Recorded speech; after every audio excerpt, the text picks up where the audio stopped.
ഇപ്പോൾ ചിലർക്കൊക്കെ ആശങ്കയുണ്ട് മുസ്ലിം ലീഗിന് കൂടുതൽ മന്ത്രിസ്ഥാനത്തിന് അവർ അർഹതയുണ്ടോ എന്നുള്ളത്. എന്താ സംശയം? മുസ്ലിം ലീഗിന് 5 മന്ത്രിമാരുണ്ടായിക്കഴിഞ്ഞാൽ ഇവിടെ ആകാശം ഇടിഞ്ഞു വീഴാനൊന്നും പോകുന്നില്ല.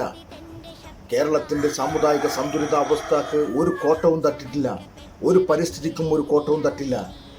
കേരളത്തിലെ ഏറ്റവും മനോഹരമായിട്ടുള്ള വിജയമായിക്കൊണ്ട് 22 സീറ്റ് ചരിത്രത്തിൽ ഏറ്റവും മനോഹരമായിട്ടുള്ള വിജയമായിക്കൊണ്ട് മുസ്ലിം ലീഗ് മുന്നോട്ട് വന്നപ്പോൾ മലബാർ മേഖലയിലൊക്കെ മുസ്ലിം ലീഗിൻ്റെ അക്ഷീണ പ്രയത്നം കൊണ്ട് 10 വർഷക്കാലം ഇടത് ദുർഭരണം അവസാനിപ്പിച്ചുകൊണ്ട് ഐക്യജനാധിപത്യ മുന്നണിക്ക് ഏറ്റവും മനോഹരമായിട്ടുള്ള വിജയങ്ങൾ സമ്മാനിക്കുന്നതിൽ ഏറ്റവും കൂടുതൽ പണിയെടുത്തുള്ള രാഷ്ട്രീയ പാർട്ടിയാണ് മുസ്ലിം ലീഗ്.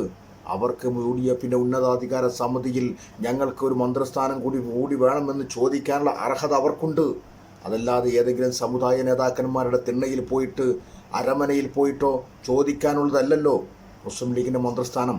അവർ UDFിൻ്റെ ഉന്നതാധികാരി സമിതിയിൽ മന്ത്രിസ്ഥാനം ചോദിച്ചിട്ടുണ്ടെങ്കിൽ അത് അവർ അർഹതക്ക് അംഗീകാരമായി കൊണ്ട് അവർക്ക് നൽകിയിട്ടുണ്ടെങ്കിൽ കേരളത്തിൻ്റെ ഒരു സാമുദായിക സന്തുലിതാവസ്ഥക്കും ഒരു കോട്ടവും തട്ടാൻ വേണ്ടി പോകുന്നില്ല, ഒരു പരിസ്ഥിതിക്കും ഒരു കോട്ടവും തട്ടാൻ വേണ്ടി പോകുന്നില്ല.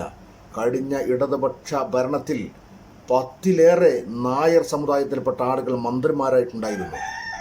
എന്നിട്ട് ആരെങ്കിലും ചോദിച്ചിട്ടുണ്ടായിരുന്നോ കേരളത്തിലെ ഇത്രയധികം മന്ത്രിസ്ഥാനം നായർ സമുദായത്തിന് നൽകിയത് എന്തിനാണ് എന്ന് ആരെങ്കിലും ചോദിച്ചിട്ടുണ്ടായിരുന്നു? കേരളത്തിൽ മുസ്ലിം ലീഗ് വരുമ്പോൾ മാത്രം ഇവിടുത്തെ വർഗീയ ധ്രുവീകരണത്തിന് വേണ്ടി ശ്രമിച്ചുകൊണ്ടിരിക്കുന്ന ചില ആളുകളുടെ മനസ്സിലിരിപ്പ് അതവിടെ വെച്ചാൽ മതി.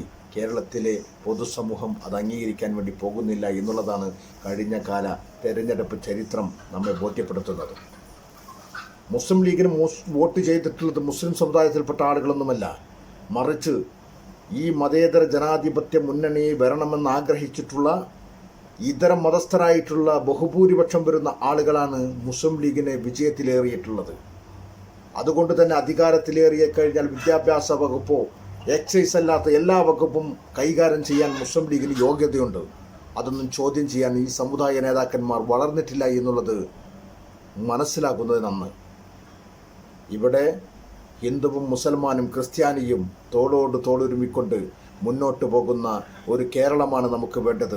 ഇവിടെ വർഗീയവാദികൾക്ക് വളരാനുള്ള വളക്കൂറായിട്ടുള്ള മണ്ണായിക്കൊണ്ട് മാറ്റിയെടുക്കാൻ ഇവിടെ ഒരു ശക്തിയെയും സമ്മതിക്കില്ല എന്നുള്ളത് നമുക്ക് ഉറപ്പിച്ച് പറയാം. കാരണം കേരളം ഭരിക്കാൻ പോകുന്നത് വടശ്ശേരി ദാമോദരൻ സതീശനാണ്. ഒപ്പം പാണ്ടിക്കടവത്തെ കുഞ്ഞാലിക്കുട്ടി സാഹിബുമുണ്ട്.